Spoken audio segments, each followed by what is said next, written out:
佢兩個成為一個好好嘅朋友，長期咧喺我個袋入邊噶，所以呢支我大推。好麻煩啊，好鬧交。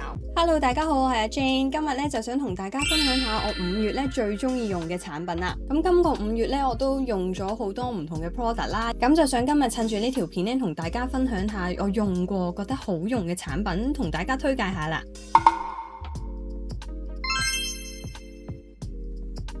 首先講咗呢一個 lip combo 先，呢一個咧 lip oil 咧就係我上一條韓國 Olive Young 嘅片入邊咧有提過嘅 Turtle 嘅 lip oil 啦。咁嗰時咧第一次試上去咧，我覺得好似有啲太紅，我唔知係咪因為過咗嘅呢個 effect 令到我覺得佢好紅啦。但係原來咧喺真實嘅環境底下咧見到咧唔係話真係好深色嘅，只係一個淡淡嘅粉紅色咁樣嘅。我而家用緊嘅顏色咧就叫 Rosy。首先咧我就會用咗呢一支嘅 lip liner 打咗個底先，佢嘅色號咧係 number 4，佢叫做 Baby， 比較深少少嘅玫紅色咧就喺個嘴嗰度打咗個底先。我而家咧比較中意咧喺個唇山嘅位置咧畫高少少，然之後喺下邊咧再畫闊啲啲，幫佢打翻個陰影，睇落呢個嘴好似再飽滿啲，再肥啲。然之後喺上面再搽呢個 Turtle 嘅 lip oil 啦，喺上面搽一陣薄薄地，因為咧呢一個 lip oil 搽喺上面咧，我發現佢唔係好黏嘅喎，你千祈唔好搽太多，薄薄地一陣咧，其實佢又唔會太黐頭髮啦，個嘴亦都唔覺得好厚重啦，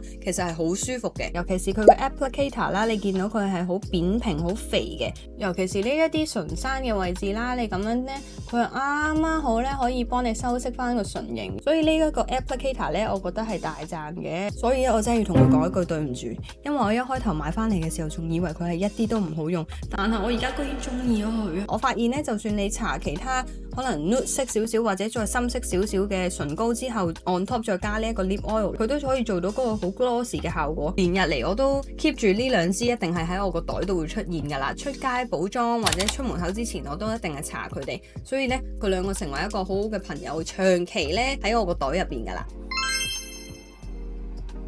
再之後就有呢一支，我唔識讀啊，係咪 D'Alba？係咪咁讀啊？唔識讀。呢一支咧係一支有色嘅防曬嚟嘅，我覺得搽咗上面咧係好舒服。年前我用過 Kiehl's 嘅嗰一隻咧有顏色嘅防曬啦，我就覺得佢好立啊，喺塊面度好唔舒服。但係居然呢一隻搽咗上面，就算香港而家開始熱啦，開始潮濕啦，我塊面都唔會覺得好立或者濕毛孔啊。搽咗上面咧，佢有一少少嘅潤色效果啦，咁就可以令到塊面呢個顏色咧就比較好啲，冇咁黃啦。因為朝頭早有時咧，我去接送小朋友，我係唔想化妝咧，我就靠佢噶啦。因為我買呢一個色號咧，佢就叫做 Pink Correcting， 佢有少少粉紅色嘅防曬嚟嘅。然之後咧，你搽咗上手咧，你係見到佢好似好結身咁啦，即係唔會話係水溜溜嘅。但係咧，你推開咗之後咧，其實佢好快就吸收噶啦，同埋佢有一個潤色嘅效果。我覺得尤其是係我呢啲比較黃黑皮啦，比較黃嘅皮膚嘅人咧，其實搽住呢啲咧，令到成件事咧係可以睇落冇咁黃啦，同埋好似真係白咗一度咁樣。過咗鏡之後，唔知睇唔睇到個分別？呢一邊睇落粉嫩啲、白淨啲，同埋通透少少嘅。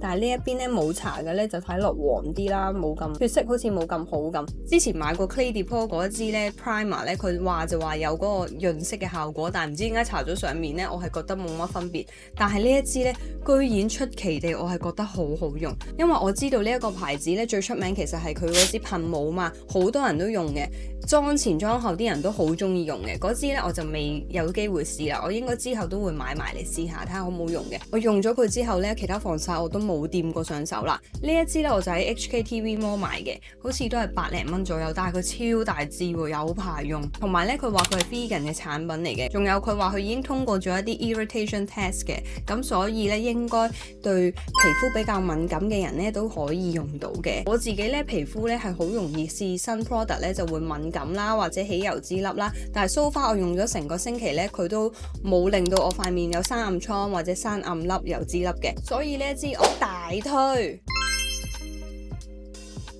再之後就有呢一個泰國嘅變色胭脂啦，佢咧就話會根據你嘅皮膚嘅 pH 值啦去變色嘅。咁你會見到咧，其實我已經用到佢咧成個面啊嗰啲字咧已經甩晒噶啦，你就知我有幾中意佢啦。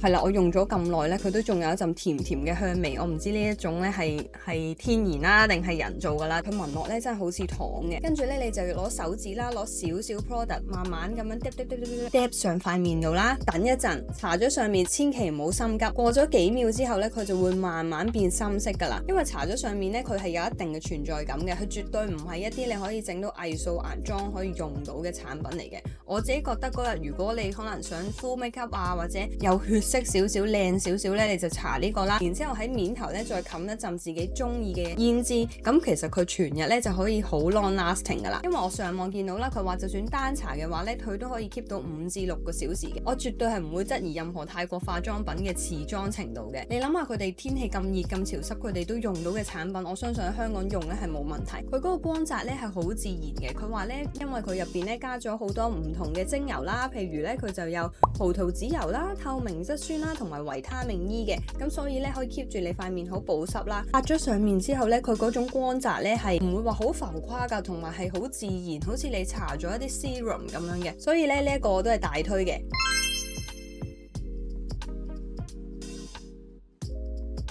好啦，講完化妝品啦，而家就講下呢啲卸妝嘅 product 啦。我覺得試咗咁多唔同款嘅卸妝油呢，我都覺得係會令到隻眼有啲蒙查查，唔係咁舒服嘅。尤其是眼睫毛呢，如果我搽 mascara 嘅話，我係一定會用眼唇卸妝液嘅。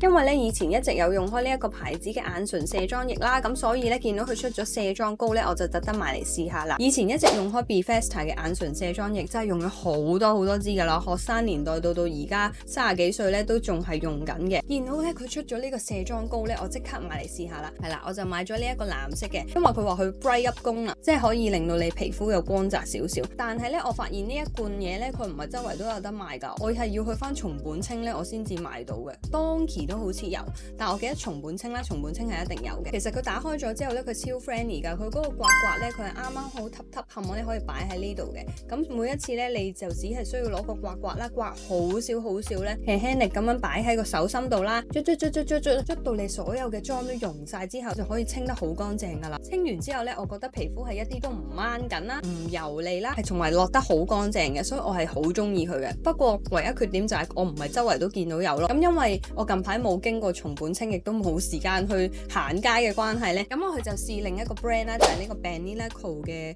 Clean It Zero， 我覺得都幾好用嘅。我知道呢一罐嘢其實已經出名咗好耐噶啦，我有啲 friend 一直都用開，佢話好好用。因為以前用開卸妝油或者卸妝水就冇試卸妝膏，原來卸妝膏係咁好用嘅。去試埋呢個 Banilico 啦，我覺得其實佢都係同 BeFesta 差唔多功能嘅。嗱係啦，佢哋都係藍色嘅，我都係揀咗藍色嘅。我發現咧佢用咗上面咧都係清得你嘅妝好乾淨啦，又唔笠啦。兩隻用落咧我都冇生油脂粒，冇塞毛孔，冇爆瘡嘅。不過唯一嘅唔好處咧就係佢呢個咧打開佢係冇咁 friendly 咯，佢係唔係可以將嗰個匙羹咧啱啱好揼冚咁擺喺呢度，而佢咧就係有一個透明嘅薄膜啦，就係令到你可以將個刮刮咧擺喺呢度。不過每一次都要咁樣拎出嚟，咁樣放翻入去就有少少唔方便。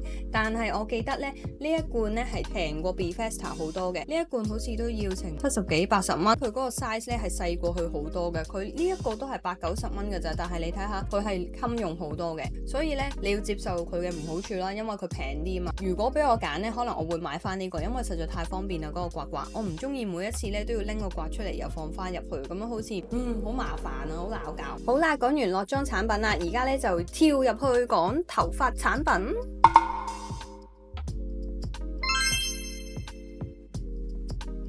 呢一支真係拯救咗我嘅頭髮啊！呢一支 Chlorine 嘅洗頭水呢，我係已經回購咗起碼3、4支噶啦。佢聞落去呢係有淡淡地嘅草本香啦，而且呢，佢用完之後呢，我第二朝起身個頭都唔覺得笠啦，同埋係有少少覺得佢蓬鬆嘅感覺嘅。咁每一次呢，其實我洗頭都會洗2次嘅。第一次呢，就捽到佢起泡啦，就洗走咗表面嘅油脂。第二次呢，就再深入啲頭皮咁捽，令到佢底層嘅污垢呢都洗乾淨嘅。同埋呢一個你用喺個頭度你唔會覺得佢起好多泡嘅，我係好中意啲唔係起好多泡嘅產品。我成日覺得咧起得太多泡咧，佢係落得太多化學嘢啦，同埋起泡劑啦。咁而呢一個咧就啱啱好啦，但係咧我發現我用得好快㗎，我真係可能1個月就1罐㗎啦，因為我仲要同埋我老公一齊用咧，所以係用得超快嘅。但係呢一支我係一定會 keep 住回購嘅。首先呢一個佢就係一個 vegan 嘅產品，佢唔會含有任何嘅動物性源嘅成分啦，而且咧佢入邊仲有咖啡因啦、維他命啦、雪絨花啦、金雞納啦。咁佢就話咧，其實就算你準媽媽或者係哺乳緊嘅時候咧，你餵緊奶咧都可以用。如果佢話其實大肚嘅媽媽或者哺乳嘅時候都可以用咧，就代表佢成分真係好天然啦。咁所以我係超中意用佢嘅，而且咧佢仲話可以預防脫髮啦，令到你個毛囊更加健康嘅。咁 so far 你話我有冇生咗好多毛毛呢？我又暫時未見到，但係有少少啦。但係起碼佢用完呢，我第二日起身就唔覺得個頭好笠啦，甚至乎可能我2日唔洗頭都冇事嘅。以前呢，我係每一日都一定要洗頭，因為有好多所謂防脫髮嘅產品呢，都會令到我個頭好笠嘅。我唔知係咪因為佢加太多營養喺入面啦，所以呢令到我個頭成日都好笠。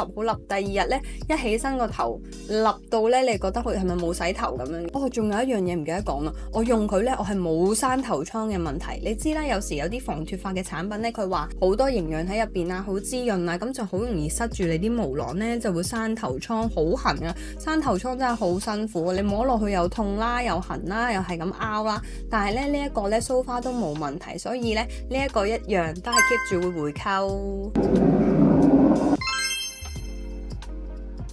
第二樣頭髮產品就係呢一個韓國嘅髮尾油啦。我知咧呢一個咧都係好出名嘅，好多人中意用佢個 treatment mask 嗰個髮膜嘅。不過咧我一開頭入手咧就係買咗呢一支嘅髮尾油啦。咁佢咧聞落咧又係有一陣淡淡嘅香味嘅。其實 OK 嘅，佢嗰種香味咧唔似得 L'Oreal 嗰隻咧咁誇張咁濃嘅，佢呢隻咧用落係好舒服嘅。L'Oreal 嗰隻咧我用完咧覺得個頭好塌啦，同埋太笠啦。但係呢一隻咧每一次用完咧你都唔會覺得好笠，而且佢係好滋潤嘅。呢一支髮尾油咧佢就話入邊有28種嘅蛋白質啦，同埋氨基酸啦，有多種嘅天然植物油啦。通常我搽髮尾油咧就一定係耳仔對落嘅，我一定係唔會掂到耳仔對上嘅任何位置嘅。譬如我短頭髮啦，我通常就擠一噴喺個手度，捽，跟住咧就咁樣梳開佢，然之後咧有時咧，如果譬如我啱啱夾直完個頭啦，或者吹完頭咧，我想個頭冇咁毛躁，或者再有乾燥啲咧，我就會再揩多少少，尤其是喺呢啲邊髮尾嘅位置咧，咁樣輕輕捽少少上去，我就會擠好少，係咁少啊，一點咁樣咧，輕輕喺啲手指嗰度咧捽開佢，然之後咧。摸落啲髮尾度，咁樣捽，咁就可以睇落呢啲頭髮冇咁毛躁啦，而且咧睇落好似你係好好打理咗啲頭髮咁，所以咧呢一支我都覺得係大推。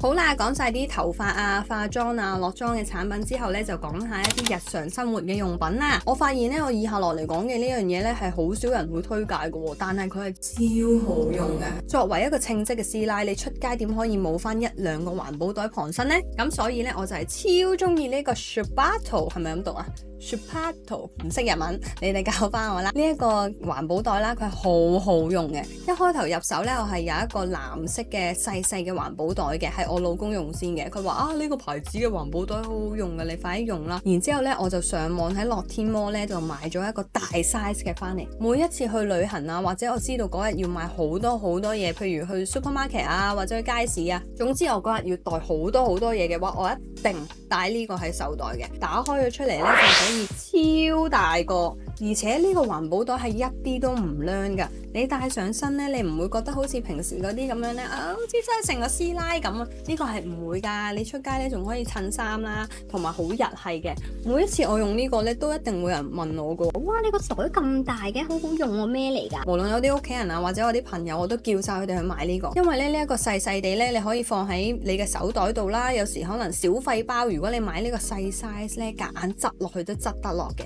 咁因為佢可以捲接得好細嘅，我接得衰啫。如果你接得好咧，可以接得再細啲嘅。真係咧，你上佢個網睇到佢有唔同嘅款式。我知香港咧千色店係有得賣嘅，不過就貴少少啦，同埋佢啲款式冇咁多。有時你去日本咧，你會見到有啲鋪頭啦，或者機場都會有嘅。係啦，呢一個紅色嘅魚咧，我哋喺機場嗰度買翻嚟嘅，因為呢個顏色好特別啦，好 sharp 啦，同埋佢個款好得意，所以我要入多個細嘅。如果去旅行嘅話咧，你知嗰日要出街 shopping 咧，袋一個細同埋袋一個大，咁就搞掂噶啦，好方便。雖然咧佢孭咗上身，如果你袋得太重嘅話咧，係有少少辛苦，因為佢條帶好薄嘅。不過咧，因為佢實在太細個啦，可以接得咁細，又可以咁靚咁樣放喺個袋度咧，我覺得袋翻1-2個旁身都冇問題，超值得入手。呢一個環保袋係超中意。咁呢一條5月嘅好物分享呢，就去到呢度啦，希望大家呢中意有啲咩好物推介都可以繼續留言 comment 話俾我知啦，又或者呢，如果你對我以上嘅產品有咩問題啊、意見啊，又或者你都試過覺得好好用嘅話呢，都不妨分享俾我聽下啦。希望呢好快呢又可以喺下條片見到大家啦，拜拜。